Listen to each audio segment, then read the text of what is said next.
ಎಲ್ರಿಗೂ ನಮಸ್ಕಾರ. ಸ್ಮಯ ಕಲಿಕೆ ಚಾನಲ್ಗೆ ಸ್ವಾಗತ ಸುಸ್ವಾಗತ. ಇವತ್ತಿನ ವಿಡಿಯೋದಲ್ಲಿ 9 ಗುರುವಾರದ ಸಾಯಿಬಾಬಾ ವ್ರತ ತುಂಬಾ ಸರಳವಾದ ವ್ರತ. ಆದರೆ ನಾವು ಅಂದ್ಕೊಂಡಿರುವ ಕೆಲಸ ಅಂತೂ 100% ಹಾಗೇ ಆಗುತ್ತೆ. ನಮ್ಮ ಯಾವುದೇ ಕೆಲಸ ಕಾರ್ಯಗಳಾಗಿದ್ರೂ ಗುರುಗಳ ಆಶೀರ್ವಾದ ಬೇಕೇ ಬೇಕು, ಗುರುಬಲ ಅನ್ನೋದು ಬೇಕೇ ಬೇಕು. ಕೆಲವರು ರಾಘವೇಂದ್ರ ಸ್ವಾಮಿ ಆರಾಧನೆ ವ್ರತಗಳನ್ನು ಮಾಡ್ತಾ ಇರ್ತಾರೆ, ಇನ್ನು ಕೆಲವರು ಈ ರೀತಿ ಸಾಯಿಬಾಬಾ ವ್ರತನ ಮಾಡ್ತಾ ಇರ್ತಾರೆ. ನಾನು ಕೂಡ ಸಾಯಿಬಾಬಾ ವ್ರತನ ಮಾಡಿದ್ದೀನಿ. ಒಂದು ರೀತಿಲಿ 5 ವರ್ಷದಿಂದ ಮಾಡಿದ್ದೀನಿ ನಾನು. ಹಾಗೆ ಮುಂದಕ್ಕೂ ಕೂಡ ನಾನು ಮಾಡ್ಕೊತಾ ಹೋಗ್ತೀನಿ. ಈಗ ಇವತ್ತಿನ ವಿಡಿಯೋದಲ್ಲಿ ಸಾಯಿಬಾಬಾ ವ್ರತನ ತಿಳಿಸ್ಕೊಡ್ತಾ ಇದ್ದೀನಿ. ಯಾವುದೇ ಗುರುವಾರ ಈ ಒಂದು ವ್ರತನ ಮಾಡ್ಬೋದು. ಗುರುವಾರ ಸಂಜೆ ಹೊತ್ತು ಪೂಜೆ ಮಾಡಿದರೆ ತುಂಬಾ ಒಳ್ಳೆಯದು. ಕೆಲಸಕ್ಕೆ ಹೋಗೋರಿಗೆ ಸಮಯ ಸಿಗೋದಿಲ್ಲ ಅಂದರೆ ಬೆಳಗ್ಗೆನೇ ಮಾಡ್ಕೋಬೋದು.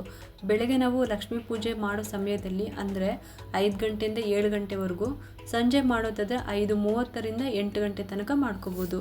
ತುಂಬ ಸರಳವಾದ ವಿಧಾನ ಇದು. ಪ್ರತಿ ಗುರುವಾರ ಸಾಧ್ಯವಾದರೆ ಉಪವಾಸ ಮಾಡೋದು ತುಂಬಾ ಒಳ್ಳೆಯದು. 3 ಹೊತ್ತು ಉಪವಾಸ ಮಾಡೋದಕ್ಕೆ ಆಗಲ್ಲ ಅಂದರೆ ರಾತ್ರಿ ಹೊತ್ತಾದರೂ ಊಟನ ಬಿಡಬೇಕಾಗುತ್ತೆ. ಅಥವಾ ಆ ದಿನ ಅನ್ನವನ್ನು ಬಿಟ್ಬಿಟ್ಟು ಚಪಾತಿ, ಉಪ್ಪಿಟ್ಟು, ಅವಲಕ್ಕಿ ಉಪ್ಪಿಟ್ಟು ಈ ರೀತಿ ಈರುಳ್ಳಿ ಬೆಳ್ಳುಳ್ಳಿನ ಅಡುಗೆನ ಉಪಯೋಗಿಸ್ಬಾರ್ದು. ನಿಮ್ಮ ಅಡುಗೆಗೆ ಮಾತ್ರ ಈರುಳ್ಳಿ ಬೆಳ್ಳುಳ್ಳಿನ ಹಾಕಬಾರ್ದು. ಮನೆಯವರೆಲ್ಲ ಅಡುಗೆಗೆ ಹಾಕ್ಬೋದು. ಅಕಸ್ಮಾತ್ ಮನೆಯವರೆಲ್ಲ ಇರ್ತಾರೆ ಅಂದರೆ ತುಂಬಾ ಒಳ್ಳೆಯದು. ಆಗಲ್ಲ ಅಂದರೆ ನಿಮ್ಮ ಅಡುಗೆಗೆ ಈ ರೀತಿ ಮಾಡ್ಕೊಳ್ಳಿ. ಆಗಲ್ಲ ಅನ್ನೋರು ಮಧ್ಯಾಹ್ನ ಈ ರೀತಿ ತಿನ್ನಿ ಮತ್ತು ರಾತ್ರಿ ಉಪವಾಸ ಮಾಡಲೇಬೇಕು. ಅಲ್ಲದೆ ಈ ವ್ರತನ ಮಾಡೋರಂತರೂ 9 ಗುರುವಾರ ಕೂಡ ನಾನ್ ವೆಜ್ಜನ್ನು ತಿನ್ನಬಾರ್ದು. ಮತ್ತು ಗುರುವಾರ ಮನೆಯಲ್ಲೂ ಕೂಡ ಮಾಡಬೇಡಿ. ಬೇರೆ ದಿನ ಮನೆಯವರಿಗೆ ಮಾತ್ರ ಮಾಡಿಕೊಡ್ಬೋದು. ಈ ವ್ರತನ ಸ್ಟಾರ್ಟ್ ಮಾಡಿದ ಮೇಲೆ 9 ಗುರುವಾರದ ತನಕ ನಾನ್ ವೆಜ್ಜನ್ನು ತಿನ್ನೋಂಗೆ ಇಲ್ಲ. ಕೆಲವರು ಕೇಳ್ಬೋದು, ಗುರುವಾರ ವ್ರತ ಮಾಡಿ ಮಾರನೇ ದಿನ ತಿನ್ಬಹುದಾ ಅಂದರೆ ಆ ರೀತಿನೂ ಮಾಡಬಾರ್ದು. ಆದರೆ ನಿಮ್ಮಿಷ್ಟ. ಆದರೆ 9 ಗುರುವಾರ ತಿಂದೇ ಇದ್ರೇ ಒಳ್ಳೆಯದು. ಹೆಣ್ಮಕ್ಳು, ಗಂಡು ಮಕ್ಕಳು, ಓದೋ ಅಂಥ ಮಕ್ಕಳು ಯಾರು ಬೇಕಾದರೂ ಮಾಡ್ಬೋದು. ತಾಯಂದಿರು ಪ್ರತಿಯೊಬ್ಬ ಅವರ ಮಕ್ಕಳಿಗೋಸ್ಕರ ಈ ಒಂದು ವ್ರತನ ಮಾಡ್ಬೋದು.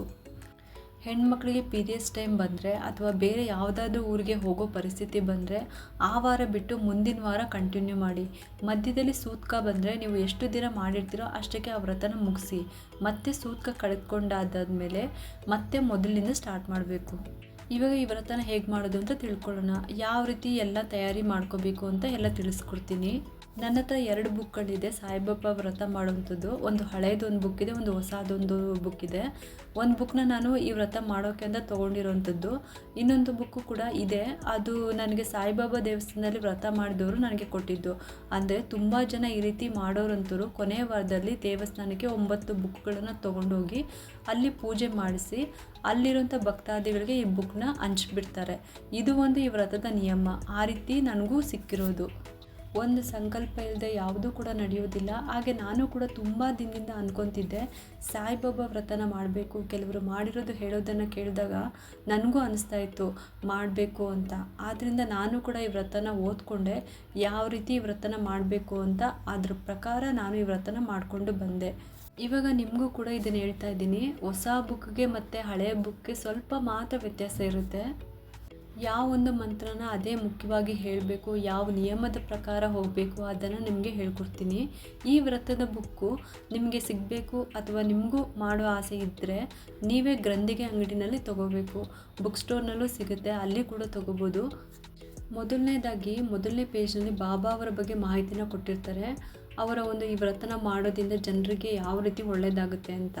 ಹೀಗೆ ಸಾಯಿಬಾಬಾ ಅವರ ವ್ರತ ಮಾಡೋದ್ರಿಂದ ನಮಗೆ ಯಾವ ರೀತಿ ಫಲ ಸಿಗುತ್ತೆ, ನಮಗೆ ಆ ಭಗವಂತ ನಮ್ಮ ಸೇವೆನ ಸ್ವೀಕರಿಸಿ ಯಾವ ರೀತಿ ಆಶೀರ್ವಾದ ಮಾಡ್ತಾರೆ, ಅವರ ಮಹಿಮೆ ಏನು ಅನ್ನೋದನ್ನು ಮೊದಲನೇ ಪುಟದಲ್ಲಿ ಕೊಟ್ಟಿದ್ದಾರೆ.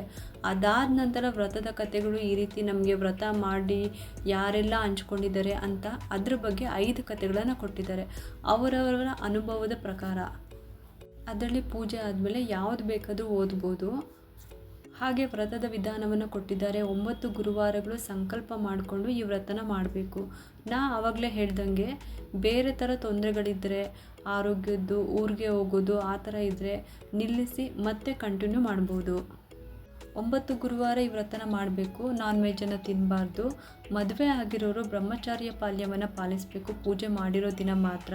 ಇಷ್ಟೆಲ್ಲ ಡೀಟೇಲ್ಸ್ ಯಾಕೆ ಹೇಳ್ತಾ ಇದ್ದೀನಿ ಅಂದರೆ, ನೀವೇನಾದರೂ ತೊಗೊಂಡ್ರೆ ಈ ವ್ರತನ ಮಾಡಬೇಕು ಅಂತ ಬುಕ್ನ, ಅದು ಹೊಸ ಬುಕ್ಕು ಮತ್ತು ಹಳೆ ಬುಕ್ಕಿಗೂ ಸ್ವಲ್ಪ ವ್ಯತ್ಯಾಸ ಇರುತ್ತೆ. ಹಾಗಾಗಿ ಹೆಚ್ಚಾಗಿ ಕನ್ಫ್ಯೂಷನ್ ಆಗೋದೇನು ಬೇಡ. ಈ ಒಂದು ಬುಕ್ನಲ್ಲಿ ಕೊಟ್ಟಿರೋ ಮಂತ್ರಗಳು ಮರಾಠಿ ಭಾಷೆದ್ದು, ಅದನ್ನು ಕನ್ನಡದಲ್ಲಿ ಕೊಟ್ಟಿರ್ತಾರೆ. ಈ ವ್ರತನ ಓದೋರಿಗೆ ಅನುಕೂಲ ಆಗಲಿ ಅಂತ. ಆದರೆ ಆ ಪೂರ್ತಿ ಅರ್ಥ ಎಲ್ಲ ಮರಟಿದ್ದು ಆ ಮಂತ್ರಗಳ ಕೆಳಗೆ ಕನ್ನಡದ ಭಾವಾರ್ಥ ಕೂಡ ಕೊಟ್ಟಿದ್ದಾರೆ. ಇದರಲ್ಲಿ ಕೊಟ್ಟಿರೋ ಮಂತ್ರ ಸ್ತೋತ್ರ ಎಲ್ಲ ಪದ್ಯಗಳ ರೀತಿಲಿರುತ್ತೆ. ಇದನ್ನು ರಚನೆ ಮಾಡಿರೋದು ದಾಸಗುಣ ಅಂತ. ಅಂದರೆ ಸಾಯಿಬಾಬಾನ ಕಥೆನ ಕೇಳಿದರೆ ಅಥವಾ ಸಿನಿಮಾದಲ್ಲಿ ನೋಡಿದರೂ ಕೂಡ ನಿಮಗೆ ಅರ್ಥ ಆಗಿರುತ್ತೆ ಚೆನ್ನಾಗಿ. ಅವರು ಪೊಲೀಸ್ ದಬ್ಬೆದಾರರಾಗಿರ್ತಾರೆ. ಅವ್ರಿಗೆ ಸರ್ಕಾರಿ ಕೆಲಸ ಅಂದರೆ ದೇವ್ರ ಕೆಲಸ ಅಂತ ತುಂಬ ನಿಷ್ಠೆಯಿಂದ ಮಾಡ್ತಾ ಇರ್ತಾರೆ. ಆದರೆ ಬಾಬಾ ಅವ್ರಿಗೆ ಹೇಳ್ತಾರೆ, ನೀನು ಬಂದು ಹರಿಸೇವೆ ಮಾಡು, ತುಂಬ ಚೆನ್ನಾಗಿರ್ತೀಯ ಅಂತ. ಅವರು ತುಂಬ ಚೆನ್ನಾಗಿ ಹಾಡು ಕೂಡ ಹಾಡ್ತಾಯಿದ್ರು, ಪದ್ಯಗಳನ್ನು ರಚನೆ ಕೂಡ ಮಾಡ್ತಾಯಿದ್ರು. ಇದನ್ನು ಪರಮಾತ್ಮನಿಗೋಸ್ಕರ ಮಾಡು ಅಂತ ಕೇಳ್ತಾರೆ. ಆವಾಗ ಅವರು, ನನ್ನ ಕರ್ತವ್ಯ ದುಡಿಮೆನೇ ದೇವರು ಅಂತ ತಿಳ್ಕೊಂಡಿದ್ದೀನಿ. ನನ್ನ ಕೆಲಸಕ್ಕೆ ನಾನು ಕೃತಜ್ಞತೆ ಆಗಿರಬೇಕು, ನನ್ನ ಸೇವೆನ ಅಲ್ಲಿ ಮಾಡಬೇಕು ಅಂತ ಅವರು ಹೇಳ್ತಾರೆ. ಅವರು ಹೇಳಿದಾಗ ಒಂದು ಸಣ್ಣ ಕಳ್ಳತನದ ಆರೋಪ ಬಂದುಬಿಡುತ್ತೆ. ಅದು ಕೂಡ ಭಗವಂತನ ಪರೀಕ್ಷೆ ಆಗಿರುತ್ತೆ. ಆವಾಗ ಅವರು ಏನೇ ಮಾಡಿದೋ ಅದರಿಂದ ತಪ್ಪಿಸಿಕೊಳ್ಳೋಕ್ಕೆ ಆಗೋದೇ ಇಲ್ಲ. ಅವ್ರ ಮೇಲೆ ಅಪವಾದ ಬರೋ ಥರ ಇರುತ್ತೆ. ಆ ಕ್ಷಣದಲ್ಲಿ ಅವರು ಸಾಯಿಬಾಬಾನ ನೆನೆಸ್ಕೊಂಡು ಪ್ರಾರ್ಥನೆ ಮಾಡಿದಾಗ ಬಾಬಾ ಅವರ ಸಂಕಷ್ಟದಿಂದ ಪಾರು ಮಾಡ್ತಾರೆ. ಇದನ್ನು ನೀವು ಚೆನ್ನಾಗಿ ಅರ್ಥ ಮಾಡ್ಕೋಬೇಕು. ಹಾಗಾದರೆ ದುಡಿಮೆಗಿಂತ ದೇವ್ರ ಸೇವೆನೇ ದೊಡ್ಡ ಅಂತ ಅಲ್ಲ. ಅವರು ಅಷ್ಟು ವರ್ಷ ತುಂಬ ನಿಷ್ಠೆಯಿಂದ ಕೆಲಸ ಮಾಡಿದರೂ ಕೂಡ ಅವ್ರ ಸುತ್ತಮುತ್ತ ಇರೋ ಜನರಿಗೆ, ಹೈಯರ್ ಆಫೀಸರ್ಸ್ಗೂ ಕೂಡ ಅವ್ರ ಮೇಲೆ ನಂಬಿಕೆ ಇರಲಿಲ್ಲ. ನೀನೇ ಕದ್ದಿದ್ರೂ ಕದ್ದಿರ್ಬೋದು ಅಂತ ಹೇಳಿ ಅವ್ರನ್ನ ಜೈಲಿಗೆ ಹಾಕಿರ್ತಾರೆ. ಆ ಕ್ಷಣದಲ್ಲಿ ಸಾಯಿಬಾಬಾನ ನಂಬಿ ಪ್ರಾರ್ಥನೆ ಮಾಡಿದ್ರಿಂದ ಒಂದು ಸಲ ಬೇಡ್ಕೊಂಡಿದ್ದ ತಕ್ಷಣವೇ ಬಾಬಾ ಅವ್ರನ್ನ ಸಂಕಟದಿಂದ ಕಷ್ಟದಿಂದ ಪಾರು ಮಾಡ್ತಾರೆ. ಹಾಗಾಗಿ ಅವ್ರ ಮನಸ್ಸು ಪರಿವರ್ತನೆ ಆಗುತ್ತೆ. ನಾನು ನಿಜವಾದ ಸೇವೆನ ನಾನು ಇಲ್ಲಿ ಮಾಡಬೇಕಾಗಿತ್ತು, ನಾನು ಅಲ್ಲಿ ಸೇವೆ ಮಾಡಿದರೂ ಕೂಡ ಒಂದು ಸ್ವಲ್ಪನೂ ನಂಬಿಕೆ ಇರಲಿಲ್ಲ, ನನ್ನನ್ನೇ ಜೈಲಿಗೆ ಹಾಕಿದ್ರು ಅಂತ ಹೇಳಿ ಆ ನಂತರ ಅವರು ಆ ಕೆಲಸನ ಬಿಟ್ಟು ಬಾಬಾ ಸೇವೆ ಮಾಡ್ತಾ ಇರ್ತಾರೆ. ಆಗ ಅವರು ಒಂದಷ್ಟು ಪದ್ಯಗಳನ್ನು ರಚನೆ ಮಾಡ್ತಾರೆ. ಪಾಂಡುರಂಗನ ಮೇಲೆ, ಶಿವನ ಮೇಲೆ, ಶಾರದೆ ಮೇಲೆ, ಗಣಪತಿ ಮೇಲೆ, ಈ ರೀತಿ ಅವರು ಮರಾಠಿ ಭಾಷೆಯಲ್ಲಿ ಒಂದಿಷ್ಟು ಪದ್ಯಗಳನ್ನು ಬರೀತಾರೆ. ಆ ಮಂತ್ರಗಳನ್ನು ಈ ಬುಕ್ನಲ್ಲಿ ಕೂಡ ಕೊಟ್ಟಿರ್ತಾರೆ. ಇದರ ಉಚ್ಚಾರಣೆ ಕೂಡ ಮರಾಠಿನಲ್ಲಿರುತ್ತೆ, ಇದರ ಭಾವಾರ್ಥ ಕೂಡ ಕನ್ನಡದಲ್ಲಿರುತ್ತೆ, ಮತ್ತು ಅಷ್ಟೋತ್ತರ ಕೂಡ ಇರುತ್ತೆ. ಅದಾದಮೇಲೆ ಸಾಯಿಬಾಬಾನ ಪ್ರಾರ್ಥನಾಷ್ಟಕ ಅಂತ ಇದೆ, ಅದನ್ನು ಹೇಳ್ಕೊಂಡ್ರೆ ಸಾಕಾಗುತ್ತೆ. ತುಂಬಾ ಚೆನ್ನಾಗಿರುತ್ತೆ. ಅದನ್ನು ಓದ್ತಾ ಇದ್ದರೆ ಒಂದು ಮಗು ತಾಯಿಗೆ ಹೇಳೋ ರೀತಿಲಿ ಕತೆ ಇರುತ್ತೆ. ಹಾಗಾಗಿ ನೀವು ಒಂದು ಪೂಜೆನ ಮಾಡಬೇಕಾದ್ರೆ ಅಷ್ಟೋತ್ತರ ಹೇಳ್ಕೊಳ್ಳಿ. ಇದಾದಮೇಲೆ ಪ್ರಾರ್ಥನಾಷ್ಟಕ ಅದನ್ನು ಹೇಳ್ಕೊಂಡ್ರೆ ಸಾಕಾಗುತ್ತೆ. ಇದೆರಡನ್ನು ಹೇಳ್ಕೊಳ್ಳಿ. ಮತ್ತು ಗಣಪತಿ ಮಂತ್ರಗಳು, ಸ್ತೋತ್ರಗಳು ಅದನ್ನು ಹೇಳಿಕೊಂಡು ಪೂಜೆನ ಪ್ರಾರಂಭ ಮಾಡ್ಕೋಬೋದು. ಇವಾಗ ಪೂಜೆ ಮಾಡುವ ವಿಧಾನ. ಪೂಜೆ ಮಾಡೋದಕ್ಕೆ ದೇವ್ರ ಮನೆಯೆಲ್ಲ ರೆಡಿ ಮಾಡ್ಕೊಂಡಿರ್ತೀರ. ನಿಮ್ಮ ಹತ್ರ ಬಾಬಾ ಅವರ ವಿಗ್ರಹ ಇದ್ದರೆ ಸಾಕಾಗುತ್ತೆ, ಅಥವಾ ಫೋಟೋ ಆದರೂ ಸರಿ. ಕಳಶ ಇಡಬೇಕು ಆ ಥರ ಏನೂ ಇಲ್ಲ. ಗುರುವಾರ ಸಂಜೆ ಪೂಜೆ ಮಾಡೋದು ಒಳ್ಳೆಯದು. ಆಗಲ್ಲ ಅನ್ನೋರು ಬೆಳಗ್ಗೆನೇ ಮಾಡ್ಕೋಬೋದು, ಅಥವಾ ಒಂದು ವಾರ ಬೆಳಗ್ಗೆ ಇನ್ನೊಂದು ವಾರ ಸಂಜೆ, ಆ ರೀತಿ ಕೂಡ ಮಾಡ್ಕೋಬೋದು. ನಿಮ್ಮ ಅನುಕೂಲಕ್ಕೆ ತಕ್ಕಂತೆ ಮಾಡ್ಕೊಳ್ಳಿ. ಆದರೆ ಉಪವಾಸ ಇರಬೇಕು. ಇಲ್ಲ ಒಂದು ಹೊತ್ತು ಉಪವಾಸ ಮಾಡ್ಬೋದು, ಇಲ್ಲ 3 ಹೊತ್ತು ಉಪವಾಸ ಮಾಡಿದರೂ ಒಳ್ಳೆಯದೇ. ಮತ್ತು ಬಾಬಾಗೆ ನೈವೇದ್ಯ ಬಂದು ಒಂದು ಗ್ಲಾಸ್ನಲ್ಲಿ ಹಾಲನ್ನು ಇಡಿ, ಅಥವಾ ರೊಟ್ಟಿಗಳನ್ನು ಇಡ್ಬೋದು. ಉಪ್ಪು ಮತ್ತು ಬೆಲ್ಲ ಹಾಕಿ ಗೋಧಿಯ ರೊಟ್ಟಿಗಳನ್ನು ಇಡ್ಬೋದು. ಕೆಂಪು ಕಲ್ ಸಕ್ಕರೆ, ಬಿಸ್ಕೆಟು, ನೀವೇನು ಬೇಕಾದರೂ ಇಡ್ಬೋದು. ಪೂಜೆಗಾಗಿ ಹಳದಿ ಬಣ್ಣದ ಹೂಗಳನ್ನು ಇಟ್ಕೋಬೇಕು. ಪೂಜೆಗಾಗಿ ಬೆಳಗ್ಗೆ ಅಥವಾ ಸಂಜೆ ಸಿದ್ಧತೆ ಮಾಡ್ಕೊಳ್ಳಿ. ಒಂದು ಹಳದಿ ಬಣ್ಣದ ವಸ್ತ್ರನ ತಗೊಳ್ಳಿ, ಅದು ಗ್ರಂಥಿಗೆ ಅಂಗಡಿನಲ್ಲಿ ಸಿಗುತ್ತೆ. ಎಲ್ಲಿ ನೀವು ಬಾಬಾನ ಇಡಬೇಕು ಅಂದ್ಕೊಂಡಿದ್ದೀರೋ ಅಲ್ಲಿ ಜಾಗನ ಕ್ಲೀನ್ ಮಾಡಿ ರಂಗೋಲಿ ಹಾಕಿ ಒಂದು ಚಿಕ್ಕದಾದ ಪೀಠ ಅಥವಾ ಪ್ಲೇಟ್ನ ಇಟ್ಕೊಳ್ಳಿ. ಅದ್ರ ಮೇಲೆ ಬಾಬಾನ ವಿಗ್ರಹ ಇದ್ದರೆ ಅಭಿಷೇಕನ ಮಾಡ್ಕೊಳ್ಳಿ, ಅಥವಾ ಫೋಟೋ ಇದೆ ಅದನ್ನು ಒರೆಸ್ಬಿಟ್ಟು ಗಂಧನ ಇಟ್ಟು, ಇನ್ ಕೇಸ್ ವಿಗ್ರಹ ಇದ್ದರೆ ಹಾಲಿನ ಅಭಿಷೇಕ ಮಾಡಿ ಚೆನ್ನಾಗಿರೋ ನೀರಲ್ಲಿ ಚೆನ್ನಾಗಿ ಒರೆಸ್ಕೊಳ್ಳಿ.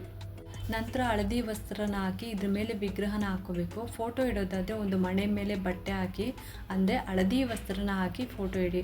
ತುಳಸಿ, ಬೇವಿನ ಎಲೆಗಳು, ಹಳದಿ ಹೂಗಳು ಇದನ್ನು ಪೂಜೆಗೆ ಉಪಯೋಗಿಸ್ಕೋಬೇಕು. ಬೇವಿನ ಎಲೆಗಳಿಂದ ಪೂಜೆ ಮಾಡಿದರೆ ಒಳ್ಳೆಯದು. ಸಾಯಿಬಾಬಾ ಯಾವಾಗಲೂ ಕೂಡ ಬೇವಿನ ಮರದ ಕೆಳಗನೆ ಧ್ಯಾನ ಮಾಡ್ತಿದ್ದಿದ್ದು, ಮತ್ತು ಏನಾದರೂ ಹೇಳಬೇಕು ಅಂದರೂ ಕೂಡ ಬೇವಿನ ಮರದ ಕೆಳಗನೆ ಕೂತ್ಕೊಂಡು ಹೇಳ್ತಾ ಇದ್ದಿದ್ದು. ಕಡ್ಡಿ ಸಮೇತ ಒಂದು 5 ಕಡ್ಡಿಗಳನ್ನು ದೇವ್ರ ಮುಂದೆ ಇಟ್ಟರೆ ಸಾಕು. ಎಲೆನ ತೆಗೆದು ಇಡಬೇಕು ಅಂತಲ್ಲ, ನಾವು ಗರಿಕೆನ ಹೇಗೆ ಗಣೇಶನಿಗೆ ಇಡ್ತೀವೋ ಅದೇ ಥರನೇ ಇಡಬೇಕು.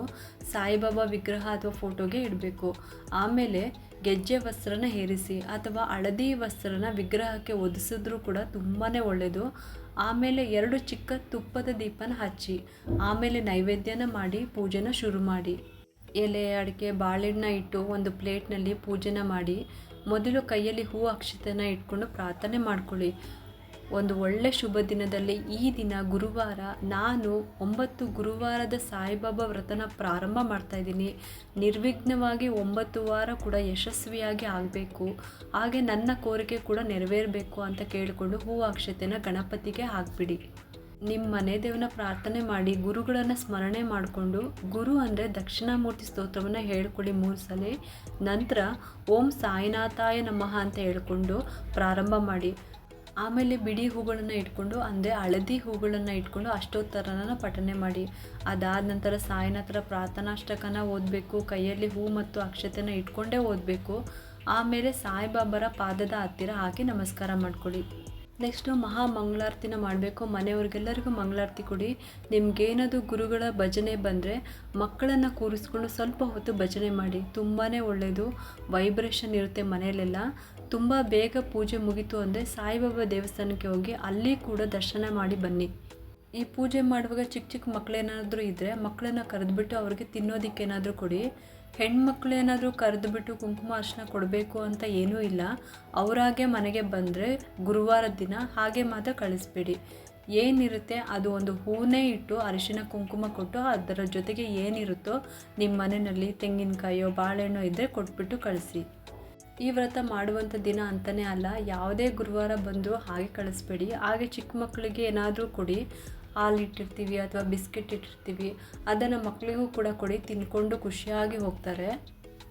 ಆಮೇಲೆ ಒಂದು 8 ಗಂಟೆ ಮೇಲೆ ಸಾಯಿಬಾಬಾದ ಫೋಟೋ ಅಥವಾ ವಿಗ್ರಹ ನೀವು ಏನು ಇಟ್ಟಿರ್ತೀರ ಅದನ್ನು ಕದಲಿಸ್ಬಿಟ್ಟು ಹಾಗೆ ಬಿಟ್ಬಿಡಿ. ಮಾರನೇ ದಿನ ಶುಕ್ರವಾರ ನೀವು ಹಾಕಿರೋ ಹೂನೆಲ್ಲ ತೆಗೆದು ವಿಗ್ರಹನೆಲ್ಲ ಹೊರಿಸಿ ಗಂಧ ಹೂನೆಲ್ಲ ಇಟ್ಬಿಟ್ಟು ಶುಕ್ರವಾರದ ಪೂಜೆ ಮಾಡ್ಕೊಳ್ಳಿ. ಇದೇ ರೀತಿ 9 ಗುರುವಾರ ಕೂಡ ಮಾಡ್ಕೋಬೇಕು. ಹಾಗೆ ನೀವು ಈ ವ್ರತ ಶುರು ಮಾಡಿದ ಮೇಲೆ ಯಾರಿಗಾದ್ರೂ ಭಿಕ್ಷೆ ಅಂದರೂ ಕೂಡ 9 ರೂಪಾಯಿನೇ ಭಿಕ್ಷೆ ಹಾಕಬೇಕು.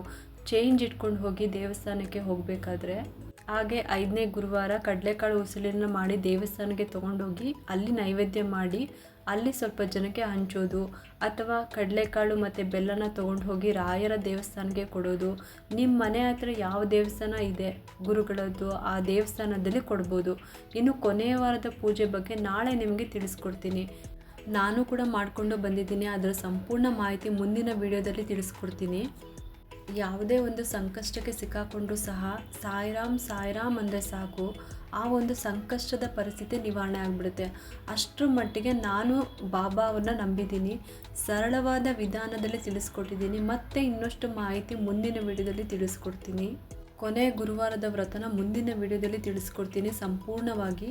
ನಿಮಗೆಲ್ಲರಿಗೂ ಈ ಉಪಯುಕ್ತ ಮಾಹಿತಿ ಇಷ್ಟ ಆಗಿದೆ ಅಂತ ನಾನು ಭಾವಿಸ್ತೀನಿ. ನಿಮಗೆಲ್ಲರಿಗೂ ಈ ವಿಡಿಯೋ ಇಷ್ಟ ಆಗಿದ್ರೆ ಒಂದು ಲೈಕ್ ಮಾಡಿ, ಶೇರ್ ಮಾಡಿ ಮತ್ತು ಸಬ್ಸ್ಕ್ರೈಬ್ ಮಾಡಲು ಮರಿಬೇಡಿ. ನೀವು ಮಾಡೋ ಒಂದು ಸಬ್ಸ್ಕ್ರೈಬಿಂದ ನಮ್ಮಂತಹ ಸಣ್ಣ ಸಣ್ಣ ಚಾನಲ್ಸ್ಗೆ ಒಂದು ಸಪೋರ್ಟ್ ಮಾಡ್ದಂಗೆ ಆಗುತ್ತೆ. ಮತ್ತೆ ಸಿಗ್ತೀನಿ ಮುಂದಿನ ವಿಡಿಯೋದೊಂದಿಗೆ. ಹೋಗ್ಬಿಟ್ಟು ಬರಲಾ? ಸರ್ವೇ ಜನ ಸುಖಿನೋ ಭವಂತು.